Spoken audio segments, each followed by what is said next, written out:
2017 y 2019 se registró que cada 9 días una niña o joven menor de 20 años fue víctima de femicidio. Estos actos de violencia suelen ser perpetrados por personas del ámbito privado de ellas. Con estos números pretendemos visualizar las particularidades de esta población vulnerable frente a las violencias basadas en el género, con el objetivo de promover políticas públicas de prevención que eliminen los femicidios. Les jóvenes tenemos mucho para decir y aportar sobre cómo construir relaciones sin violencia y una sociedad más libre. Con este video queremos mostrar lo importante que es nuestra participación y nuestra voz en la construcción de políticas que apunten a disminuir las violencias basadas en el género y los femicidios. En este video vamos a hablar sobre la participación juvenil. ¿Qué pensás sobre esto?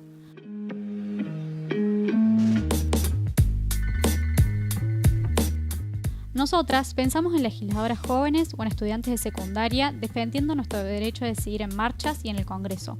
Pensamos en jóvenes votando, en protestas juveniles que derivan en procesos de transformación política como pasó en Chile. También pensamos en centros de estudiantes, en jóvenes exigiendo a sus escuelas que se les dé educación sexual integral, en jóvenes haciendo arte y opinando. ¿Y vos qué pensás cuando hablamos de participación juvenil? ¿Hace falta que hablemos de cuestiones tan extraordinarias? Somos Sofi y Sofi. En el video anterior hablamos sobre cuáles son las prácticas adultas que obstaculizan la comunicación y el trabajo con jóvenes, y en qué construcciones sociales se fundan estas prácticas. Entonces pasemos ahora a una nueva dimensión, las buenas prácticas. En este video vamos a desarrollar algunas propuestas que pueden implementar en su trabajo y territorio para no caer en lógicas adultocéntricas. El objetivo es profundizar en la importancia que tiene el reconocimiento de los jóvenes como sujetos de derecho. Antes de abordar el concepto de participación juvenil en sí, necesitamos hablar sobre algunos conceptos previos y claves.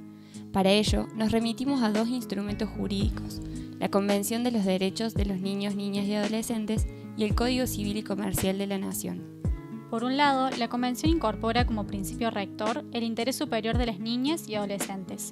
Esto significa que dispone que la autonomía y la participación de los jóvenes son centrales para el acceso y ampliación de derechos, en tanto y en cuanto son sujetos de derechos, con voz y voto para implicarse de manera protagónica en los procesos que les competen. Por otro lado, desde la reforma del Código del 2015 se incorporaron cambios en materia de capacidad. La idea de estos cambios era que el Código se amolde a todos los tratados internacionales con jerarquía constitucional, como la Convención, que es la que en este caso nos convoca. En esta línea se incorporó el concepto de capacidad progresiva, que busca ampliar los ámbitos de incidencia donde las juventudes pueden decidir sobre sus vidas.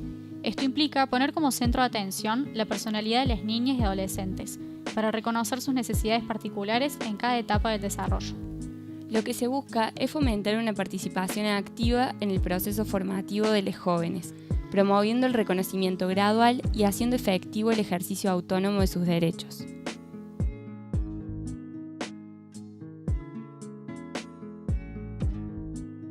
Ahora bien, para hablar del concepto que nos interesa, que es la participación juvenil, vamos a retomar la propuesta de un autor que ya escucharon en el video anterior, Alejandro Kusianovich. A través de un recorrido por distintos enfoques, llega finalmente al de imprescindibilidad. Este enfoque sostiene que es fundamental que las niñas, adolescentes y jóvenes tengan una participación directa y activa en sus cuestiones personales, así como en las de interés público. La participación de los jóvenes es también una cuestión de poder, puesto que cuestiona el poder establecido. Precisamente no es decorativa ni relevante. Al contrario, la opinión es un legítimo ejercicio de poder. La palabra es acción y hace públicos nuestros pensamientos y nuestros deseos. ¿Qué implica todo esto? Que no escuchar a los jóvenes significa negarles su existencia y mutilar su derecho a la participación. Las consecuencias de algo tan simple como no escuchar son muy grandes. Y todo esto nos lleva a hablar de democracia y ciudadanía, porque cuando a los jóvenes nos reconocen como sujetos de derecho capaces de participar, nos están reconociendo nada más ni nada menos que nuestra condición de ciudadanos. Este es un criterio necesario para garantizar nuestra participación protagónica, política y activa en democracia. Ahora bien, nuestra idea no es que todos estos conceptos queden en el aire, porque de hecho no lo hacen. Nos interesa hablar de cómo la participación juvenil se materializa en todos los contextos que habitamos los jóvenes y especialmente en los espacios que compartimos con adultos, en las aulas, en los centros de salud, en nuestras casas, en los barrios. Por eso vamos a proponer metodologías de trabajo que los adultos puedan usar para articular con jóvenes.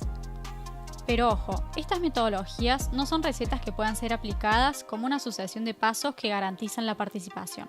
El primer y el principal paso es construir una concepción auténtica de los jóvenes como sujetos de derechos. Pibis con voz autorizada, conocimientos y experiencias válidas, que serán claves en los espacios de trabajo. Entonces, ¿decidirán únicamente los adultos qué trabajar, de qué forma, qué conocimientos transmitir, qué lenguaje usar? ¿Serán ellos los portadores de la verdad y el conocimiento? No. Si buscan construir espacios de trabajo participativos, deben dejar de pensar que somos cabecitas que se tienen que llenar de conceptos teóricos. Somos sujetos capaces de poner en juego nuestras experiencias y saberes, y por lo tanto deben reconocernos e involucrarnos en la construcción del conocimiento. Entonces, ¿cómo trasladamos esto a la práctica? Como dijimos anteriormente, no hay recetas que garanticen la construcción de un espacio de trabajo participativo, pero sí hay una serie de ejes a tener en cuenta para construirlo. Pensemos en el caso de un taller que un adulto quiere trabajar con jóvenes. ¿Por qué no puede sacar una técnica de la galera y aplicarla? ¿Por qué no puede usar el mismo taller con diferentes grupos de jóvenes? La clave está en que la co-construcción se hace con cada grupo específico de jóvenes. Ahora bien, ¿qué tener en cuenta a la hora de construir estos espacios? Punto 1. Elegir qué tema o problema vamos a trabajar. Es fundamental que los intereses de los jóvenes sean tenidos en cuenta a la hora de elegir la temática, poder realizar un consenso entre las exigencias externas, institucionales o de currícula, y lo que ellos esperan o desean abordar. Además, es fundamental contextualizar los contenidos que buscamos trabajar para que se adecúen a las realidades de los participantes, explorando sus intereses, gustos, deseos y demandas. Punto 2. Pensar qué queremos lograr. Lo importante es no perder de vista el objetivo del encuentro, y en base a este objetivo, planificar las actividades adaptándolos a los tiempos, recursos y espacios disponibles. Algunos objetivos pueden ser conocer las opiniones de los jóvenes sobre determinada temática, construir colectivamente herramientas de prevención para determinado problema, producir saberes sobre determinado tema, acompañar la organización del grupo en la promoción de sus derechos. Punto 3. ¿Cómo lograr estos objetivos? Este es el momento de hablar de las técnicas, es decir, con qué tipo de actividades se va a trabajar, qué emociones e ideas entran en juego y qué acciones y recursos serán necesarios. Siempre, el punto de partida es recuperar los intereses, experiencias y saberes de los jóvenes. Sin embargo, también hay algunas otras cuestiones importantes a tener en cuenta a la hora de decidir con qué técnica voy a trabajar. Por ejemplo, nos tenemos que preguntar por el número de participantes, por el género y la edad, por la disponibilidad del tiempo para el encuentro, por las características de los participantes para evitar actividades que puedan generar malestar, como por ejemplo proponer una actividad de lectura oral e individual exponiendo a alguien que no sabe leer ni escribir, y también preguntarnos por el marco del encuentro, si se enmarca en una actividad mayor, si ya se vienen realizando actividades similares, si ya se ha realizado algún acercamiento a la temática. Algunas técnicas de trabajo posibles son, para el inicio, una presentación lúdica de los participantes, explorar ideas o conocimientos sobre el tema, con una lluvia de ideas, por ejemplo, presentar un video o una imagen disparadora y generar acuerdos sobre el lenguaje que se va a usar. Para incentivar el debate, podemos proponer un trabajo grupal por eje que permita la puesta en común de ideas y la producción de distintos materiales que den cuenta de lo charlado. Para el cierre, podemos proponer el diálogo sobre cómo nos sentimos en el encuentro, compartir lo trabajado en cada grupo y pensar líneas de acción futuras. Sin embargo, más allá de las actividades que se propongan, a veces las propuestas no salen como esperábamos o pueden estar completamente obstaculizadas. Nosotras proponemos el taller como metodología participativa por excelencia, porque habilita el diálogo horizontal para la construcción colectiva del conocimiento y se sustenta en la idea de práctica compartida en el logro de los objetivos grupales. Asimismo, a partir de los elementos que venimos mencionando en relación a la construcción de un diálogo con los jóvenes, consideramos que el lenguaje juega un rol fundamental para el encuentro. Es por esto que proponemos consensuar modos y usos del lenguaje para garantizar la comodidad, la confianza y el respeto entre todos. Consideramos que si los adultos toman una postura de superioridad y para ello utilizan un lenguaje academicista, reproducen obstáculos en relación a la promoción de la participación juvenil. Por ejemplo, a la hora de un encuentro para hablar de métodos anticonceptivos, Si un joven elige llamar al órgano reproductor femenino concha y no vagina, y de adulto remarca que el uso de ese término es inapropiado, es una oportunidad perdida para ambos. No hay una forma única y correcta para hablar de sexualidad. Esto es un ejemplo que nos lleva a pensar qué pasa con la incomodidad de los adultos en el encuentro. Creemos que el miedo y la inseguridad de los adultos de abordar ciertos temas que les interpelan es un desafío que tienen que reconocer. De lo contrario, se convierten en un obstáculo a la hora del diálogo, por ejemplo, cuando hablamos de sí. No se trata solo del lenguaje. Hay un proceso de problematización que los adultos tienen que animarse a transitar. No queremos decirle a los adultos qué lenguaje usar, sino que se sepan vulnerables y que pueden cambiar en el encuentro con jóvenes. Como jóvenes, les invitamos a compartir sus experiencias y permitirse sentirse vulnerables en temas que nos interpelan a todos. Para cerrar, les compartimos una producción realizada por jóvenes del barrio Ciudad Mis Sueños de Córdoba, como ejemplo de lo que podemos hacer las pibes en espacios donde se escucha nuestra voz y se habilita el diálogo.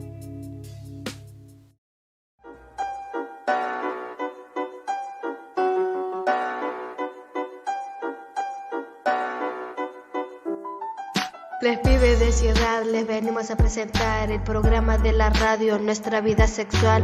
La palabra consentimiento es bonita de escuchar, su significado es el derecho que tenemos a decidir con quién queremos estar, pues tú decides de tu sexualidad, consentimiento es de los dos y se debe de respetar.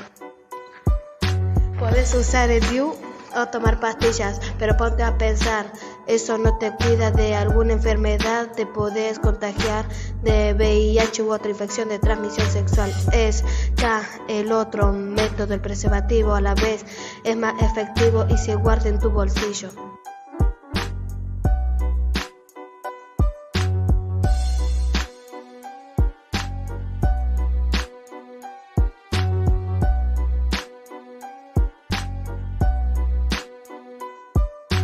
No todo se trata de una relación sexual, también hay distintos tipos de violencia. Esta es la violencia en la que se te obliga a hacer algo que no quieres en una relación sexual. También está la violencia verbal, la que te daña física y mental.